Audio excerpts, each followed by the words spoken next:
Fala aí, meus lindos, tamo junto? Espero que estejam todos bem. Vamos falar aqui um pouquinho, vamos dar continuidade aos nossos estudos, beleza? Então, eu vou falar agora das forças da mecânica. Vou fazer um vídeo aqui com as três primeiras, depois vou falar sobre a força de tração e em seguida eu vou falar sobre as leis de Newton, tudo bem? E aí vou passar uma bateria de exercícios para vocês conseguirem praticar aí os conhecimentos adquiridos nos vídeos, tá? Vamos lá então. Vamos falar das forças da mecânica. Existem várias forças aí. Se eu falo sobre força, eu estou falando de um agente, né, que pode causar ou uma deformação ou pode causar um deslocamento. Então essa é a definição, na verdade, de força. Existem dois tipos de força, pessoal. Tem as forças de campo e tem as forças de contato. O que são as forças de campo? Por exemplo, a força peso é uma força de campo. Porque, por exemplo, esse objeto aqui está longe da Terra e a Terra está agindo sobre ele. Eu sei por quê? Porque se eu solto, ele quer ir de encontro à Terra. Então a Terra está atraindo ele. Isso nada mais é do que a força peso. E tem uma outra força de campo que a gente conhece bem, que é o ímã. Então o ímã é uma força de campo. Eu não preciso encostar um ímã no outro para eu sentir a atração, a repulsão entre dois ímãs. Tem também a força elétrica, que também é uma força de campo, enfim. E tem as forças de contato, tá? As forças de contato vão vir em breve. Agora vamos falar então dessa força de campo aqui, que é chamada de força-peso, que é a força de atração exercida por um planeta ou corpo de grande massa em outro corpo perto de sua superfície, beleza? Então aqui eu fiz uma representação da nossa terrinha, coloquei um objeto de massa M, né, perto da nossa Terra, e aí a gente percebe que devido à existência de uma massa muito grande, que é o nosso planeta, existe um campo gravitacional em volta desse planeta que é capaz de atrair outras massas, beleza? Na verdade, é uma atração mútua aqui, né? Tanto o objeto atrai a Terra, quanto a Terra atrai o objeto. Isso aqui, é o que eu acabei de falar, é a terceira lei de Newton, que eu vou falar mais pra frente, né? Mas vamos focar aqui na tal da força-peso. Então, os físicos conseguiram determinar uma fórmula matemática para calcular essa força de atração entre um planeta e um objeto perto desse planeta. E essa fórmula é essa daqui, ó, que o peso é igual ao produto entre a massa e a gravidade. A flechinha em cima porque é para mostrar que a força é uma grandeza vetorial, beleza? E aí eu coloquei aqui dois dados, né? Eu coloquei a gravidade da Terra e coloquei a gravidade da Lua. Então a gravidade da Terra tem um valor aproximado aí de 9,8. Na UFES, 9,87 metros por segundo ao quadrado. Mas por que a Terra tem esse valor e a Lua tem um valor muito pequeno? Olha, galera, tem vários tipos de experimentos que a gente pode fazer para calcular a gravidade, certo? E existe uma função também que a gente pode calcular essa gravidade. Essa função está escrita aqui, eu coloquei para vocês. Como é que eu calculo a gravidade de um planeta se eu tiver alguns dados? Por exemplo, se eu tiver esse G aqui que a gente chama de constante universal da gravitação, que tem na internet, tem no seu livro também. Se eu tiver a massa do planeta e o raio aproximado desse planeta, eu consigo calcular aí o valor da gravidade nesse planeta. Como na Lua a massa é muito pequena, menor ainda do que o seu raio, esse valor aqui acaba tendo um número meio pequenininho. Como na Terra a massa da Terra é muito maior do que a massa da Lua, então esse valor aqui fica grande e quando eu faço toda essa continha aqui, mesmo que o raio da Terra seja maior, a massa cresce muito mais que o raio, então acaba que o campo gravitacional fica bem grandão também. Tudo bem, lindos? Só para finalizar, aí a força-peso, como qualquer outra força, vai ser medida em unidades do sistema internacional em Newton, tudo bem? E a massa vai ter que ser dada em quilograma e a gravidade, deixa eu botar o colchete aqui, e a gravidade, obviamente, vai ter que ser dada sempre em metro por segundo ao quadrado, tá? Se eu fizer o produto entre quilograma e metro por segundo ao quadrado, eu obtenho a unidade de medida Newton. Agora, quais são as características da força-peso? Ela tem as seguintes características. Ela é sempre vertical apontada para o centro do planeta, sempre. E seu módulo depende do campo gravitacional. Então, se eu for calcular o seu peso na Lua, vai dar um valor pequeno, porque a gravidade da Lua é pequena.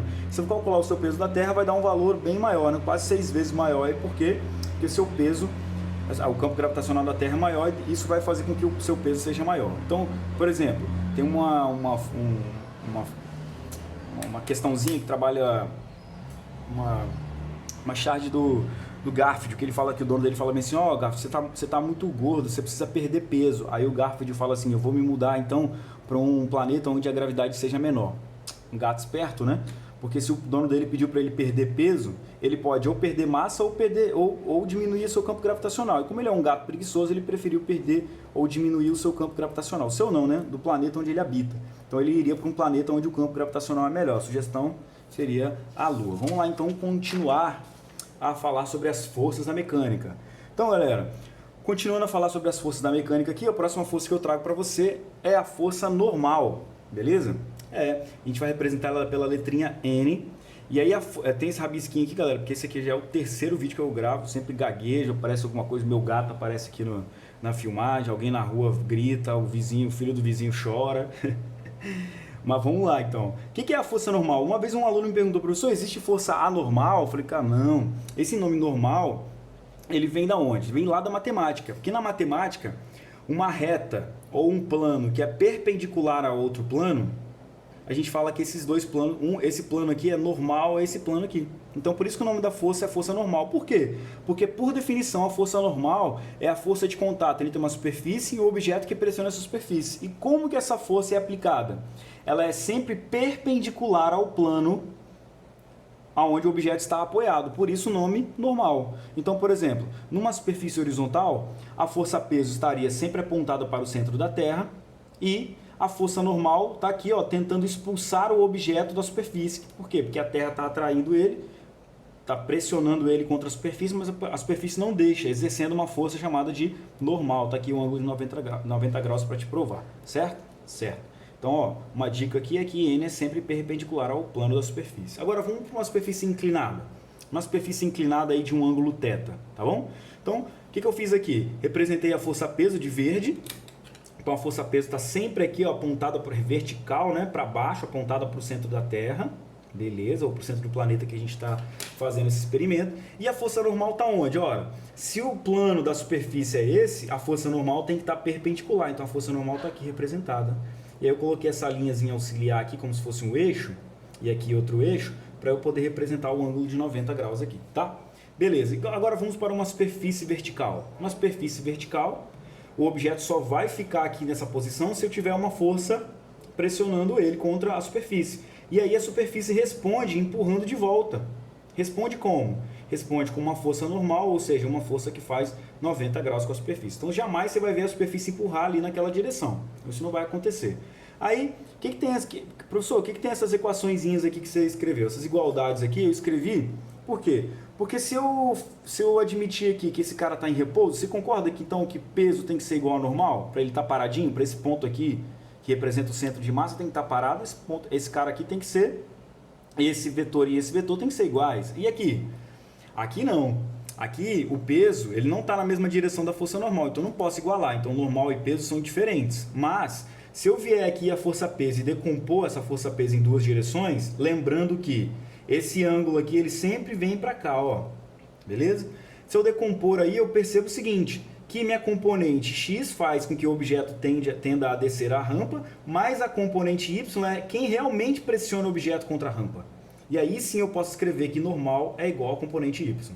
E para lembrá-los, né, fazer uma revisãozinha aí que a gente viu lá no início do trimestre, essa componente está encostando no ângulo, né? Então, como é que eu faço para encontrar essa componente relacionando ela com a própria força-peso?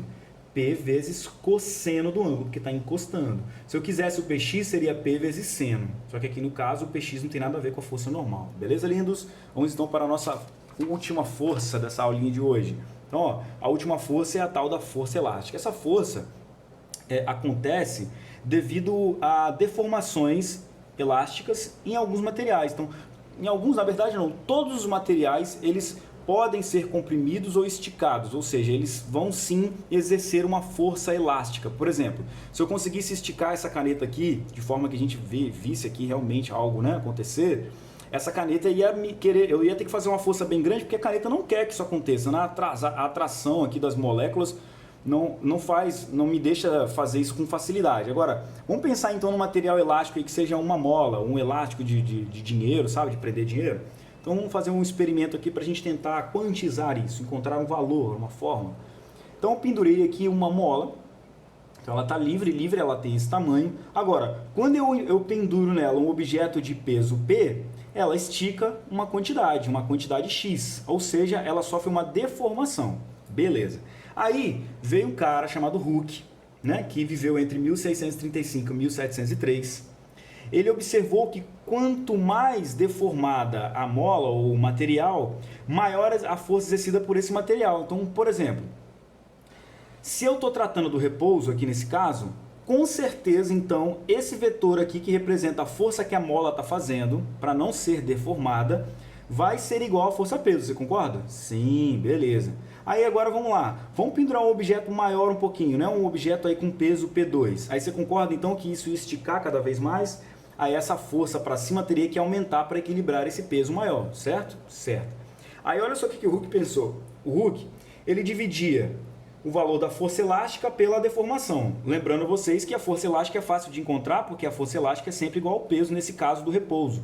Certo? Certo. Então ele vinha dividir o peso do objeto pela deformação sofrida e encontrava um valor. Independente do peso que ele colocava aqui, a constante era sempre a mesma. Por quê? Porque quando eu aumento o peso, eu aumento a força elástica e aumento a deformação. Então essa divisão sempre dá o mesmo valor. E ele chamou isso de constante elástica. E deu essa letrinha aí para representar essa constante elástica. Pensa agora nisso aqui, então, gente. Passa esse x para o outro lado.